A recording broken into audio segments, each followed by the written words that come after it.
Okay. Sexy Beast back in the kitchen. This is Heather with Sexy Beast Catering and Texas Microphones. And what we are going to do today, I've been talking about it for a while, now we're getting around to it, because we are going to make cheese. Never mind, back it up, back the truck up. We're not making cheese. We're making beer, and I got this supplier from our local beer supplier, and this is called Must, I think it is. It's basically everything you need inside of to make your beer, except for it comes in a can and it's already liquefied. So what we're gonna do, if you pop this lid open, which you would need to get a screw, oh, maybe not, it might come off. Oh, there it goes, okay. When you pop it open, you'll see that you have the instructions and you have a packet of yeast. This is beer yeast. It's different. Each yeast is different. That was a beer yeast, and now I gotta get this back on here. That doesn't matter. We're just not gonna do this one right now today. We've already got the other beer yeast, and we've already done the directions. So what we have to do to start with, what we are going to need is we need 4 gallons of water and 2 1/4 pounds of sugar. So to start with, what we do is we're going to go ahead and we're going to pour a gallon of water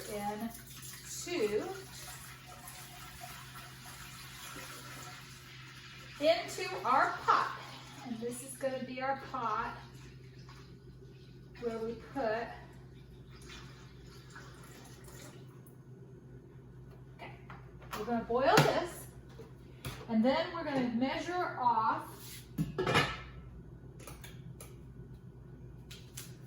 Now we're going to go and measure up our it's actually 2.2 pounds of sugar to put into this pot. And once this boils, we'll add the sugar into it, and we will turn the temperature off, and we'll also put the must into it. Pretty sure it's called must. It's basically, it's the beer liquid. It's everything. It's got the grain in it already, the water in it, and it has been condensed and put into that can. And we just add sugar and water and the yeast, and then we can put it into our containers, and we can let it set for, they say 14 days, we'll probably let it set for 28 days before we bottle it. And then we bottle it and we get beer. Woohoo, we're on our way to the beer making. This is our beer making session. Okay, the water's boiling. Woo, yep, that's hot. Okay, so I have 2 pounds of brown sugar on this side.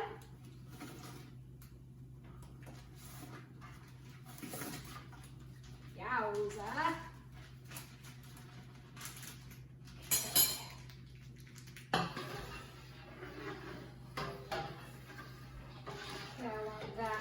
Completely dissolved.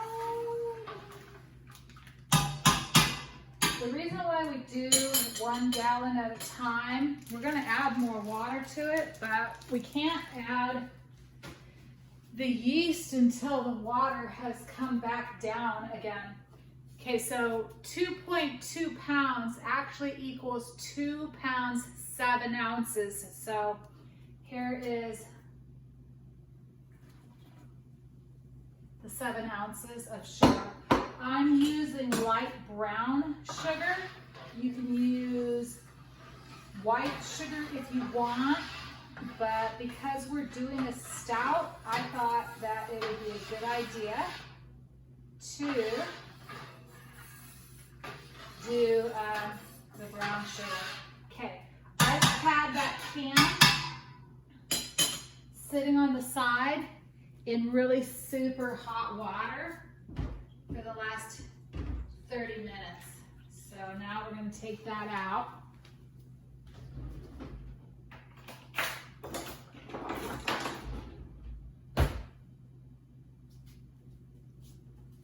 And we're going to open the can. I'll probably dry it off because you know how I am. I don't like it to be messy.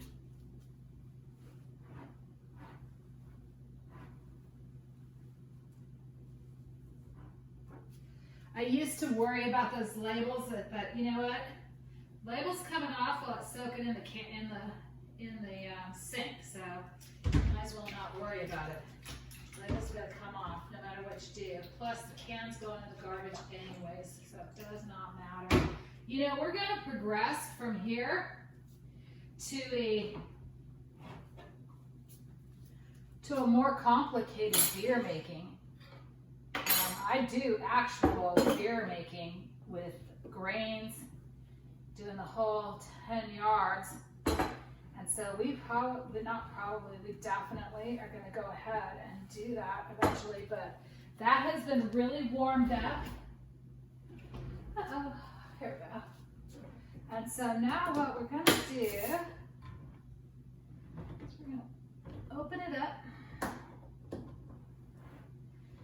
Pour everything in.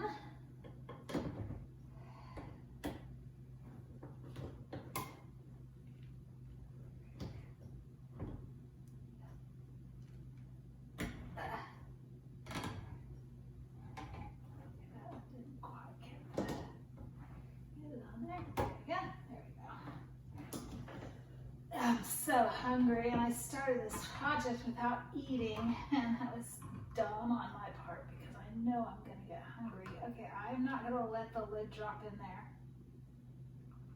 because this is really super, as you can see, it's very dark.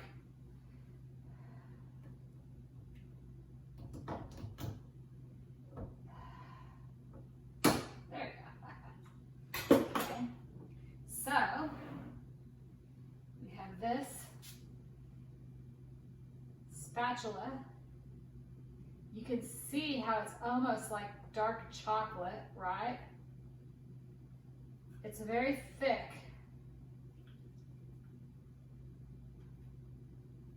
And very sticky. And I want as much of this in here as I can. Wort. Sorry, not must, it's wort. This is a condensed wort product. Must would be if we were doing wine. Wort is if you're doing beer. Okay. There. Okay, now we're going to pour this whole can in. Ooh, look at that. It's like pouring chocolate into it. This is a stout. Okay. So this is going to be like Guinness when we're done. I'm going to go and get some other cans. I'm not going to do that other stout right away because I would like to have more than one kind of beer. And I would like to have an American lager because an American lager goes in, let's see here. I've got a little bit left. An American lager mixes well with a stout, and that's what they do for a black and tan. You get a stout on the bottom, no, you get a lager on the bottom and a stout on the top to make a black and tan, and it's yummy. Anymore these days, some stupid canneries have been putting black and tan, they've been counting it and calling it black and tan, and that's just silly because you can't really do that. Okay. a black and tan is a mixture of 2 different alcohols, 2 different beers. Okay, I'm washing my hands because I'm going to have to touch this. Everything in here at this point is sterile, okay? This thing that I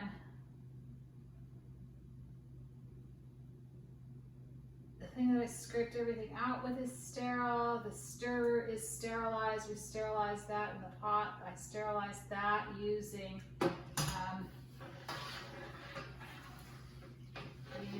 our water earlier, right? Don't want that to fall in. Okay, that's done. All right, I'm gonna clean up just a little bit and I'll be right back. All right, well, I probably put in a little too much sugar, so it's gonna be pretty sweet. I think I was supposed to put 3 ounces and I put 7. I was basing it off kilograms instead of off of pounds, which you can't do that. I can look correctly. But either way, now I'm gonna pour in 1 more gallon of water. And I'm stirring it as I go. And then a 1/2 gallon of water. Woo. I'll pull it off. Okay. I don't want it on the heat any longer, and the stove top is still hot. All right.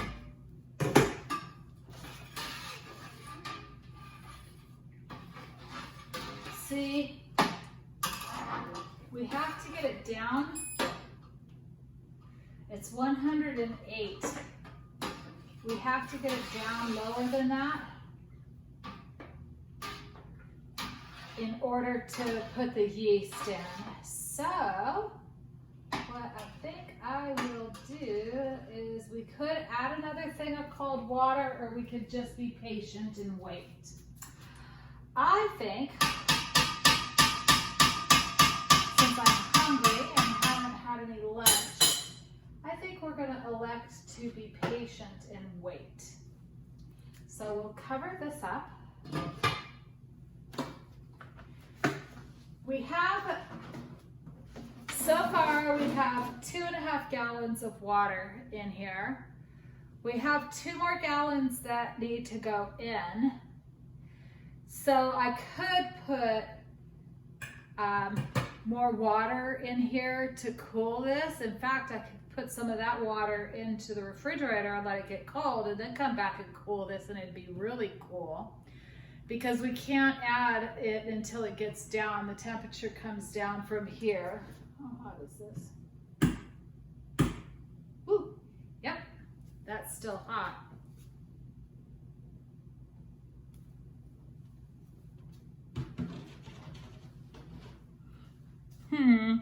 My headset just powered itself off. I gotta go find out what's going on. Anyways, we'll be right back. All right. It isn't cooling down fast enough for me.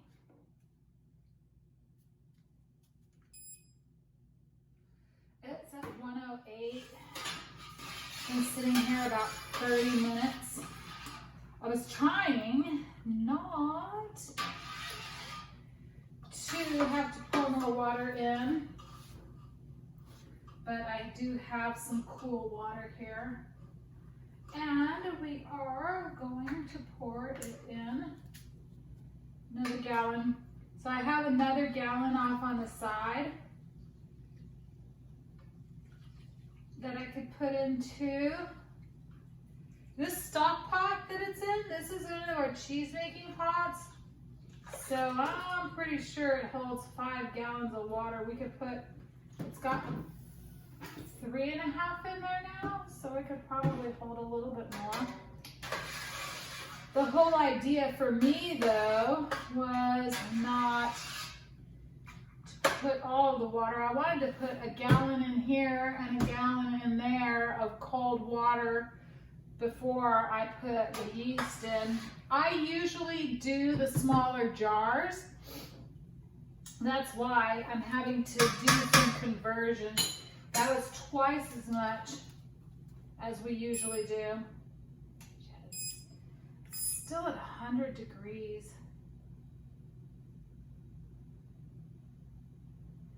I am not willing to add that in at 100 degrees. So what I'm gonna do, all right, I am gonna have to sanitize this. We're gonna have to pull some of this wart out. It has to be down lower than that. I mean, 90 degrees, I'd be like, okay, we can do it. 80 degrees is really where I'd like it to be before I inoculate this thing with yeast. Because, you know, yeasts are time sensitive. They're sensitive to things. So I'm gonna go ahead and sterilize some equipment. Pull some of this wart out. Throw the wart into the refrigerator. And then let it set for a half an hour to an hour, and then it'll cool down. I don't care if it's too cool. No, I do care if it's too cool. It has to be about 80 degrees. It's too cool, the yeast won't start to do anything. It's too hot, it'll kill the yeast. 90 degrees would be okay, you know, but 100 is too high. I don't want to hurt the yeast. So we're gonna cool it off. I'm gonna do, you know, basically I'm gonna do what I always do, which is cheese sanitization. Let that set here for a while.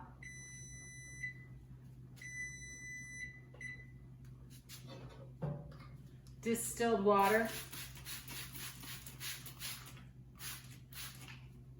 And vinegar. Or the distilled water mixed with vinegar. That's how I sanitize everything that I do with cheese. I'm gonna transfer this wart into this jar. I'm gonna do 2 gallons of it and then put it in the fridge, and we'll go from there. Time thing, it's a time factor.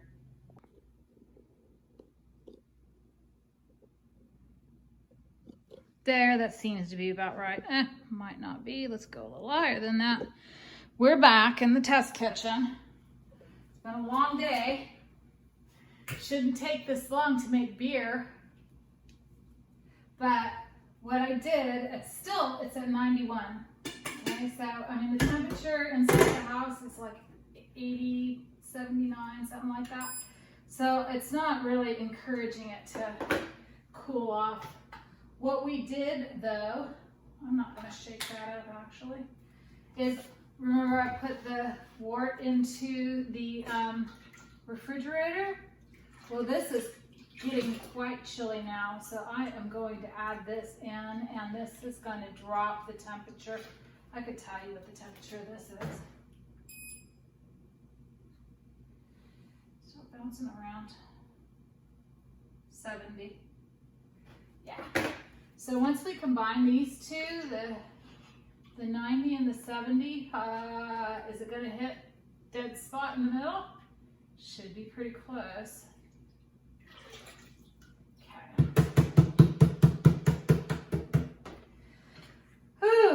I am hoping that there's enough room in those barrels for this wart.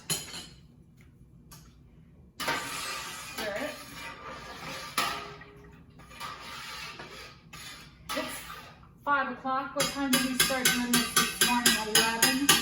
Something like that. So this has been a long 84. Good.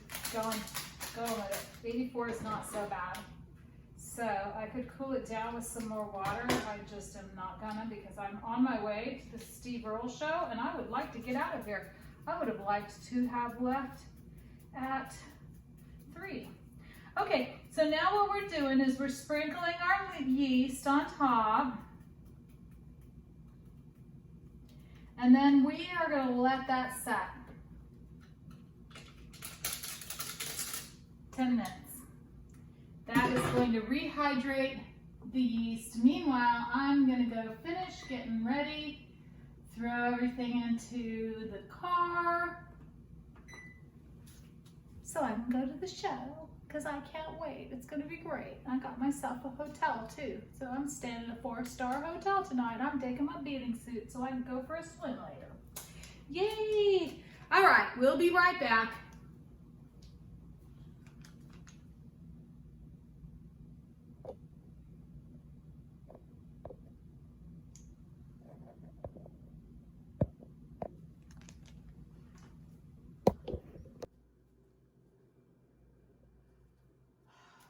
Okay, we have the barrels, right?